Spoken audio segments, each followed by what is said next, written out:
Good morning. Welcome to Principles of Economics. My name is Mark Wilson and I'm the instructor of this class. The purpose of this video is to introduce myself and to give you a little sense of what economics is all about and how I got interested in it and what to expect this semester. First of all, what is economics all about? Well, economics is, as Alfred Marshall, the famous economist, said, it's about the everyday business of life. It's about people making exchanges, about working, consuming, and things that you'd find very, very commonplace.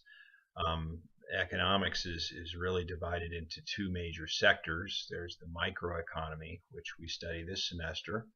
And the microeconomy basically looks at small units that are decision-making units. And that's the business firm that makes decisions on what to produce and how to produce it, and the household sector, which makes decisions about what to consume and how much to work.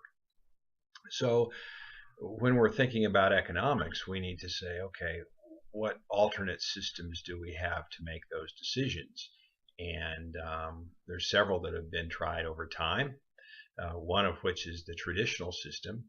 Over thousands of years, economies have been very simple and pretty much based on tradition, where the kids do what their parents do, and they don't trade very much. They do most of what they need for themselves. They get their own water, and they get their own entertainment, and they build their own housing and cook their own food. As exchange develops in the course of history, then we find out that those kind of systems are too primitive and maybe a little inadequate for the bigger stuff that we want. We want airplanes and computers and more advanced things. Then we need a way to do that, and we have to divide our labor force up into more specialized units, people that can design airplanes and people that can cook fancy French foods and people who can build foreign cars and other fancy things like that. So this division of labor then requires us to specialize, and specialization means that we do something repeatedly, do it over and over again, become very good at it, and trade that with others. Because if you're building fancy cars, you really only need one of them.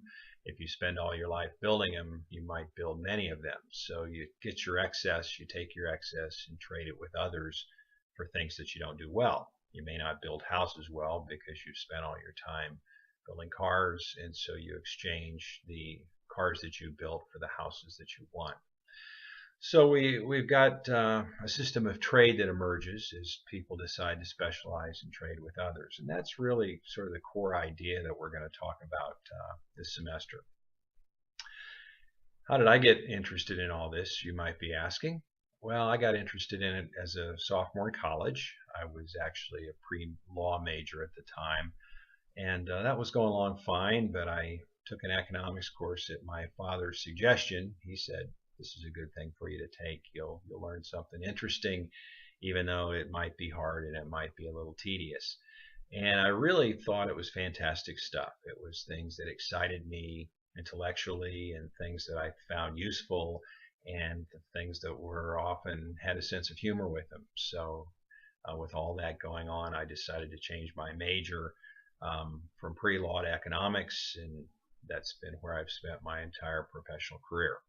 I've been doing this for 20 years, and it's been good work, interesting work, and there's always something to read, something to learn, and something to think about with the economy.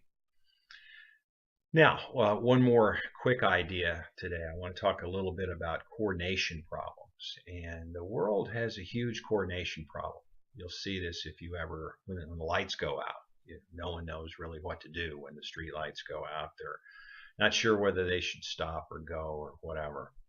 And this coordination problem is general. Namely, people don't know what to do when there's thousands, millions, or even billions of people on the planet like there are today. So we need some rules to organize things. And we have rules of the road where we stop on red and go on green.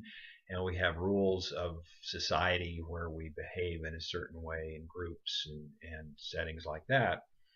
Similarly, in economics, we need a way to coordinate what all these 7 billion people do. And that's what we're really going to get to in chapter 1. We're going to talk about how we've devised various methods for coordinating things. We've got the traditional method that I talked about.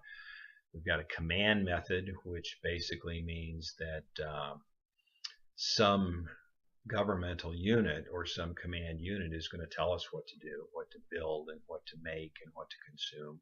Or we've got markets, and basically the way that markets work is they say, build what you want to build and buy what you want to buy and trade it freely in these things that we're setting up, or that society has set up to make this trade easy.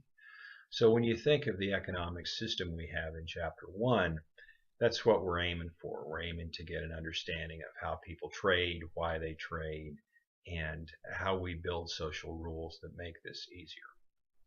Well, welcome again to Econ. I hope it works out well for you, and I hope you learned something useful, and I hope this applies to a lot of other classes that you're taking and a lot of situations outside the classroom.